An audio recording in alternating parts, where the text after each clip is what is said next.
We're talking about love and relationships. And blackouts, power outages. Lots of city blackouts. Yeah. Vacuums. This is now a podcast specifically about vacuums and New York City power outages. So, It's sponsored by Dyson. anyway, podcasting. What's up, everyone? I'm Dustin. I'm Mike.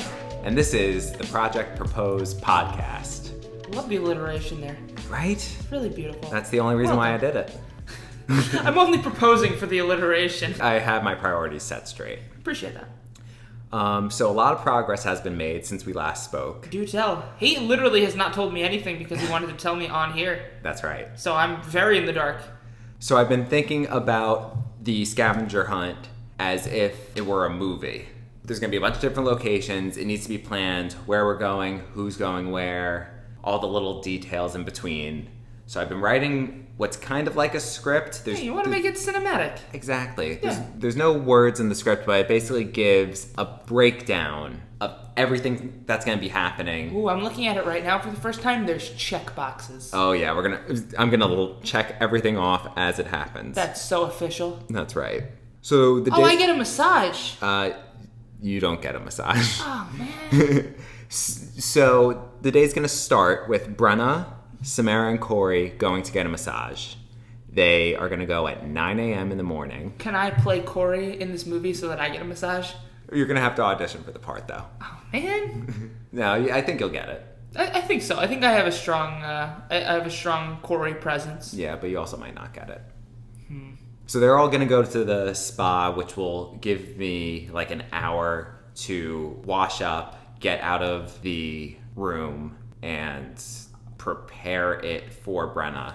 And I just want to go back in case the audience forgot. We are in Lake George this weekend, so we're all staying at a hotel. So Brenna's going to go out of the hotel room, get a massage with Samara and Corey. I'm going to set up the room so she'll know why I'm missing when she gets back. Big scavenger hunt prep. Yeah.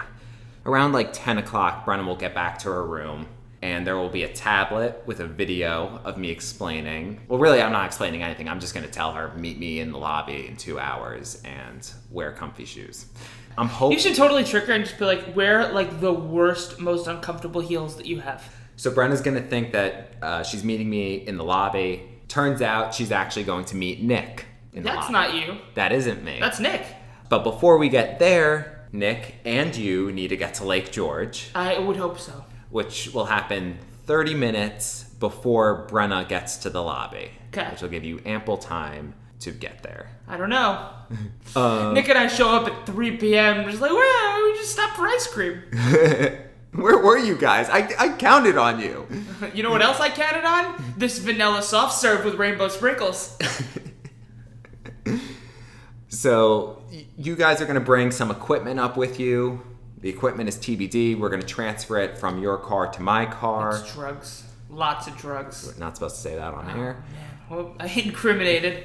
I'm going to give you and Nick your envelope. So basically, every party will have an envelope to give to Brenna at their location. Are me and Nick a party? No, you two are separate parties. Cool. Love being my own party. No Is it offense, the Nick. Party of one. Party of one. No offense, Nick, who's not here. Right, good thing Nick's not here. Yeah, definitely not on the couch. Definitely not on the couch. You guys are going to get there at 11:30. At 11:50, my parents are going to... They're not going to go to the hotel, but they're going to a diner for breakfast, which is cool. where... We get breakfast. You don't get breakfast. Man, I don't get a massage. I don't get breakfast. Why am I coming to this thing? The problem is you want to be in your own party, so... Hey, you know what else I wanted? Breakfast. And a massage. And a massage, but, I would just take food. Nick's gang breakfast. How does that make you feel? Terrible.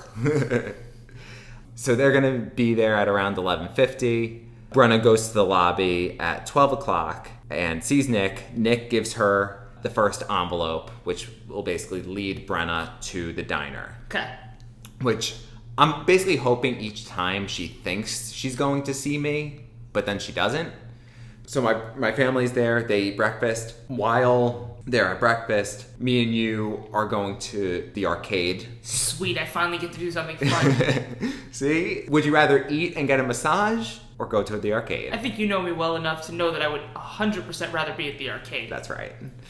We're going to drive to the arcade because you don't have a car, so I'm going to drive you there. No, I don't. I'm a freeloader. Dustin is my Uber driver on his proposal day. The reason why we're going to the arcade is because Brenna loves skee ball. Do I get to play skee ball with Brenna? If that's what she wants, I don't know. I'm going to kick her butt. Up to her. I'm going to kick her butt. Each visit will be around an hour. But okay. In the last 5 minutes, you'll hand the envelope over, and then Brenna will go. So basically, every place there is some sort of activity being done, and then the end of the activity, the next activity is passed along to Brenna. Yes. So we'll hang.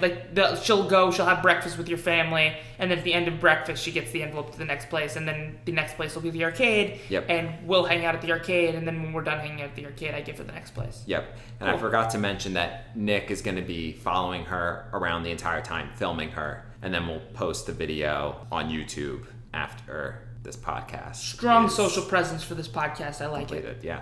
After you're done at the arcade, you're going to text me to pick you up because I can't obviously be there. So she's going to leave me and I'm going to be there alone. Yep. Sad. You're also going to be there alone waiting for her. Maybe I'll get breakfast at the arcade. Maybe. Maybe I'll get breakfast and a massage at the arcade. I would hope you're getting breakfast before that. Food is a priority for me, so rest assured I will get breakfast. Sorry that I'm taking up so much of this time talking about my breakfast. No, it's important. It shows you where my priorities are at. I'm just like, yeah, Dustin's getting his proposal ready, but when am I gonna eat? The next stop is Brenna is going to arrive at a ice cream shop. And this is We're not sponsored, but I have to say that I love the name of this place. It's Martha's Dandy Cream. Martha's Dandy Cream. We are not sponsored by Martha's Dandy Cream of Lake George, New York, but that's what a great name. I respect that business so much. So they're one of the classic, you wait outside for your ice cream type of places. Making Brenna stand outside on her proposal day, that's terrible of you. Oh, she loves this ice cream though. And it's the craziest thing. So if you order a medium, or even if you order a small, the sizes are this big of a cone. You can't see. You can't see. It's, what would you say? A giraffe's head? I would say it's a little larger than your head. It's like Dustin's head, also including his neck. It's a lot of ice cream. I think it's going to be funny. She's meeting her family there. I'm hoping that there's good reactions to the large amount of ice cream. I think there's going to be some... Not to her family, just the ice cream. Brenna does love ice cream. She does love ice cream. It's one of her main favorite food groups. So because the ice cream shop is outside, her family is not going to wait there because I don't want her to react to her family when Nick and her are pulling up, because we're not going to get it on camera. Yeah, you want them to come up when she's already there. Right, so Brenna's going to get out of the car. Nick's going to text her family that they're there. They're going to be waiting at a hotel parking lot across the street. Cool. And then come over. And that's going to be Brenna's mom, dad, and her brother. Her sister, who is in college, and we heard her on the phone in the last episode, yes. She's going to come as well, but she's not coming for the ice cream. She's going to come later on. So Brenna's basically going to think that Chloe couldn't make it. Oh, that's fun. Yeah. Also, a little note that I put in the timeline is that Brenna's family needs to make sure Brenna doesn't eat any ice cream that has any food dye in it, because I can't have her mouth be blue when I propose, That's very smart. It's the details. I have a feeling that very early on in this process, she's going to know exactly what's happening, so I think she'll prepare herself. You would think... Brenna thinks she's getting proposed to, when you guys go to Whole Foods. Brenna has thought that she's getting proposed to basically, I think, every weekend since May. Yeah, so I think once you start giving her envelopes and, her entire world is in Lake George, I think she's going to know. Literally, so Mike had a surprise birthday party last weekend. I did. It was a lot of fun. Dustin was there. So was Brenna. We're walking. So we didn't know where Chelsea was. Mm-hmm. Chelsea is Mike's sister. Hi, Chelsea. At the restaurant. We were trying to find her. Turns out she wasn't at the restaurant yet. That would explain why you couldn't find her. Yeah. But we were going upstairs to the private area. And we're walking up the stairs and Brenna's like, this better not be my proposal. What don't you like about this place? That they were rated a B? So what? Yeah, B for very good proposal. B for Brenna. Yes, exactly. There you go. That's really romantic. Details. I don't know if this is going to make the cut for the actual podcast, but it was very funny when I got there. I was very surprised. I didn't know who was going to be there. And Dustin and Brenna hid behind a menu, but they hid behind one menu, so they looked like one singular person. We were very close in that moment. Like, once I saw that it looked like one person, I was like, well, it's not Dustin and Brenna, because like they're not one person, and this is clearly one person. Well, I would argue we are one person, but more on a spiritual level. Wow, Yeah. that was deep and beautiful. That's beautiful. I can't even follow that. Continue with the agenda. I just like to circle back to what we're all here for. I appreciate that. You got to keep the podcast going, keep it flowing on topic. So when Brenda's at Martha's Dandy Cream, her sister. Wait, hold on. Can you say the name of the ice cream place one more time? Martha's Dandy Cream. Martha's Dandy Cream. Yeah, I'm not going to go all ASMR on it, but Martha's Dandy Cream. Martha's Dandy Cream. Brenna hates ASMR. She hated that right now. I also hate ASMR. How do you feel that you just made Brenna upset? I mean, it's a very rare occasion that I make Brenna upset. So, like, if it had to be that, I'll take it. Okay. I respect that. Yeah. Anyway, while she's at Martha's Dandy Cream, Chloe and her friends, Samara and Corey, which Brenna knows that they're in Lake George already because... they are the only ones that she knows are going to be in right, Lake George. Right, because it's like a double date vacation type of thing. And she got massaged with them earlier in the morning, so like she knows they're around. Right. So she's going to meet Samara and Corey at the fun spot for mini golf. Fun spot. And I'm gonna do a similar thing where that we did at ice cream, where they'll be waiting for her. She'll go and start playing mini golf, and she'll think, "Oh, this stop is just Samara and Corey," and then Chloe's gonna come out like 5 minutes after. That's a good spot because like you're hitting her with the like, "Oh, I already know that you're here. This isn't a surprise," right? And then stacking on top of it with the boom surprise. Boom, got him. Yeah, I like that. You gotta stay on your toes. Yeah.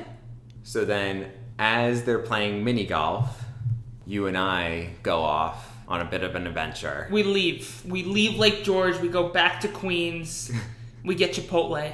And then we forget about it. And then we forget about the entire thing. Yep. While they're at mini golf, we're doing something. We're working towards the finale. I'm still working out the kinks on it, so I'm not gonna share details yet.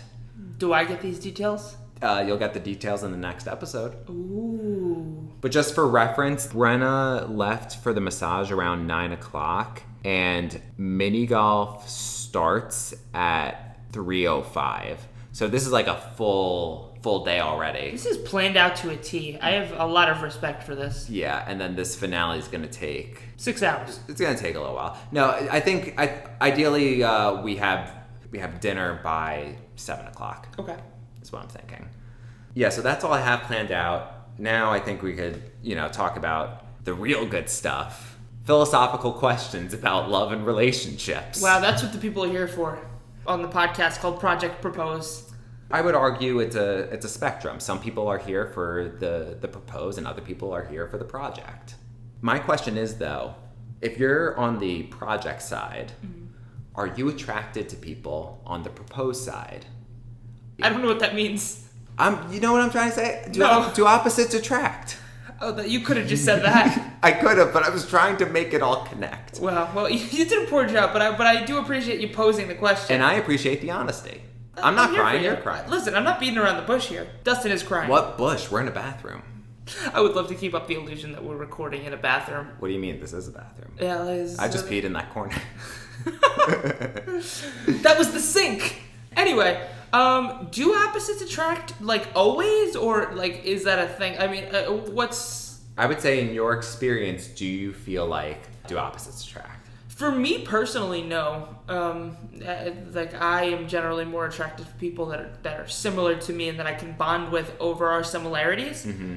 But in my experience with other people, yeah, opposites can definitely attract. I think there's sort of a nice balance that happens when you have people. It's more of like a personality opposites, not so much like an interest opposite. Mm-hmm. Because if you have people that are very polar opposite kind of personalities, I think they almost kind of help each other out in the sense of, filling in what the other one might be lacking. Again, in my personal experience, I tend to gel better with people that are similar to me and similar in personality. But I definitely think in general, there are a lot of cases where opposites attract. I would say for friendships, I definitely click with people that are more like me, for sure. for a relationship, it's a little bit different, or at least Brenna and I, we are more similar than people realize. Like when you get to know us, you kind of see it, but like from the outside, you think we're like two totally different people, I think. We need the similarities in order to have that like basic connection. But then there's this nice piece of like, we are opposites sometimes, and that pushes both of us to like get out of our comfort zone and try different things, which I think is a big value of being in a relationship. Like if you're with someone who's like strictly your same person, it could be successful, but then you're partially missing out on like all these other opportunities. Yeah, I definitely think there has to be at least some, like you can't be with somebody that is 100% like you to a T. Yeah, you don't want to be extreme either way. You don't want someone completely opposite, and you don't want someone that's completely the same. Yeah, I think there's definitely a middle ground, and I think that it's a spectrum as to like how different they are from you. Right. But I think in every successful relationship, you could point out a lot of similarities and like a fair amount of differences too. Because I agree with what you said. Like you and Brenna are definitely very similar to a degree, but you also have those key differences where it's like, oh, okay, like that helps them both gel better together. Right. Like Brenna gets me to try more food. Yeah, that's true. And Brenna's definitely more of the domestic. Yeah. Like she likes to cook, and she likes to like, I don't know, she likes to have people over, whereas I mean, we're both introverts, but she is definitely more of a people person than I am. Like I love to just be in a dark room by myself. So actually, if you don't mind, I'm going to shut off the lights. Okay, cool. Yeah, that's fine. What's great for me, and this is going to be a little weird, is because we've been together for so long, she's at a point where like she could just kind of talk for me, and she knows exactly what I'm thinking. So like if we're with another date and like I don't want to say anything, not because I don't like the other date, but just because like Brenna could just hold a conversation. Oh yeah. And talk and make it kind of feel like that I'm a part of the conversation because she's talking for me. It's a fantastic skill. Yeah, you were definitely like out of the two. I mean, that's off the bat, that's something people would notice right away. Just like even if they didn't know you well, it's just like you are the quieter one and Brenna is the louder one. Yeah, and she started doing this like maybe a year or two ago. Now she's been like she'll like secretly squeeze me every time she wants to stop talking for me. She knows if I don't talk, like she will just talk. That's what she does. So the only way for her to stop is for me to start. Right.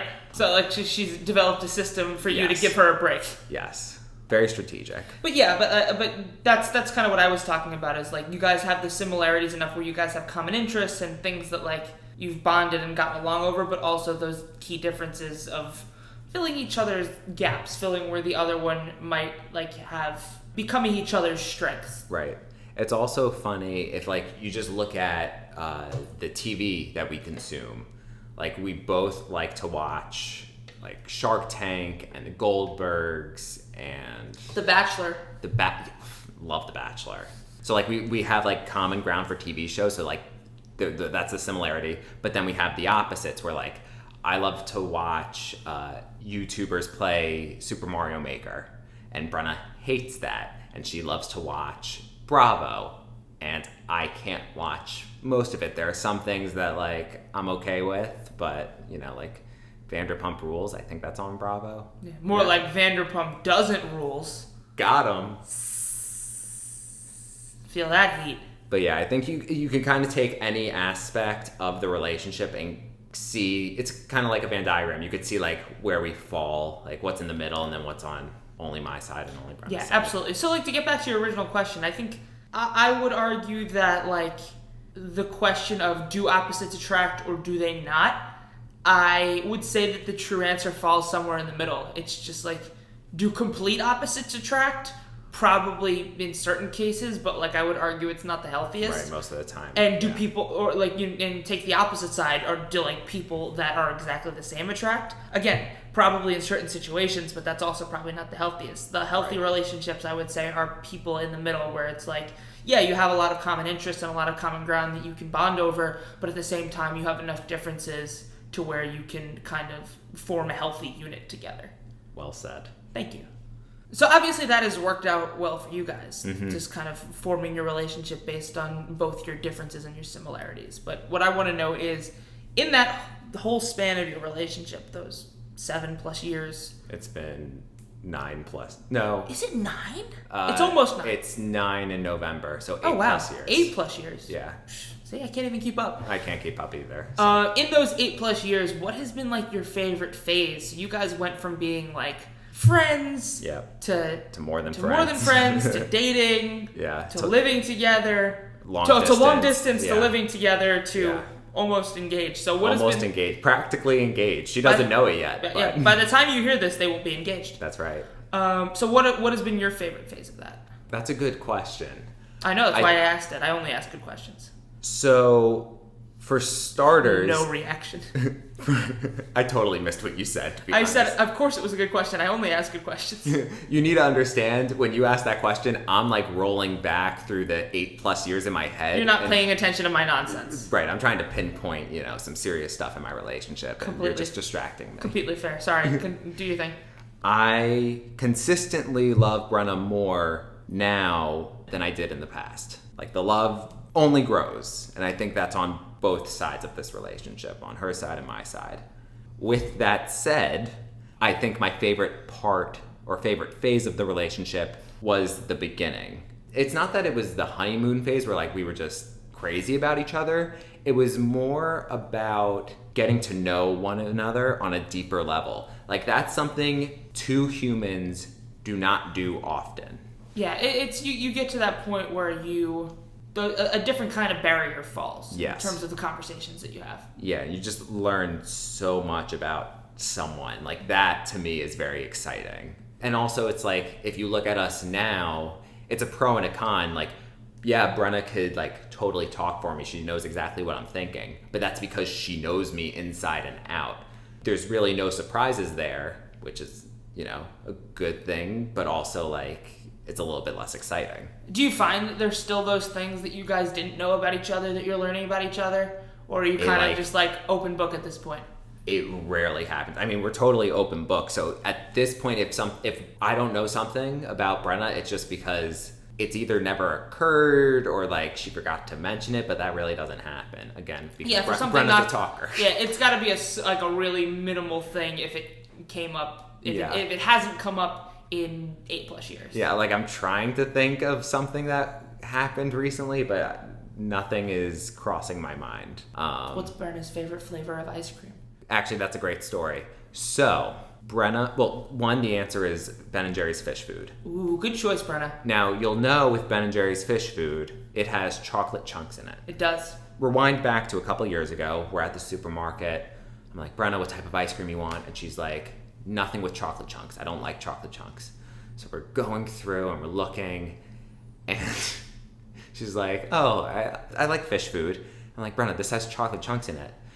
And she's like, yeah, I don't like the concept of chocolate chunks, but that doesn't mean I don't like chocolate chunks. I'm like, you're a very special individual. And that's when I decided I was going to marry her. She was adamant about not eating anything with chocolate chunks. I get the sentiment. It's like she wouldn't go out of her way for chocolate chunks, but she likes the things in fish food enough to like ignore the fact that chocolate chunks are present. No, I think she likes the chocolate chunks. We just need to feed her chocolate chunks and see like what she... Look, if she's not going to say no if I'm like, Brenna, you want a handful of chocolate chunks? Then she likes chocolate chunks. Right. Brenna, I don't understand what's going on here. Eat the chocolate chunks. Exactly. It's fine. So, short answer, fish food. Long answer, chocolate chunks. That's fair. That is the long answer. Okay, I think we can call it now. Something that we haven't been doing, but I want to start doing is promoting our socials. Yes. Dustin's social security number is... Oh, you're so funny, Mike. Thank you for stealing my joke. I totally snagged that joke right from under him. Our Instagram account is Project Propose, so follow us there. We also have, I think we're going to have a YouTube channel. Just search Project Propose, you'll find us. Yeah, hopefully I'll have a link somewhere in the description. Yeah, we'll throw them in the show notes. Yeah. And I think that's it. We're not going to have a crazy social. We're a podcast. Come on, we don't need that. Exactly. You're subscribing here. This is That's right. That's the most important thing. Yeah. Also, subscribe if you're not. If you're just like finding this randomly on like someone's Facebook wall or something, just subscribe. Yeah, subscribe. If you like what we're doing, feel free to rate and review the podcast. Even if you don't like what we're doing, feel free to rate and review the podcast. Yeah, I hear it helps. I don't know. I'm not like a professional podcaster, but I can hear like it does stuff. So like do that. Wait, you told me before we did this that you were a professional. Was that the only reason you asked me to do this? Yes. Oh, man. Well, I'm going to take the free seltzer that Dustin gave me and get out of here before I am escorted out. And I'm gonna take nothing, and I'm gonna stay here. You live here. Right. You should stay here. I think I am. I'm gonna go to sleep. Cool. Well, Dustin's going to go to sleep and I'm going to run away. So, this has been the latest episode of the Project Propose podcast. I have been Mike. I have been Dustin. And we will continue to both be those people.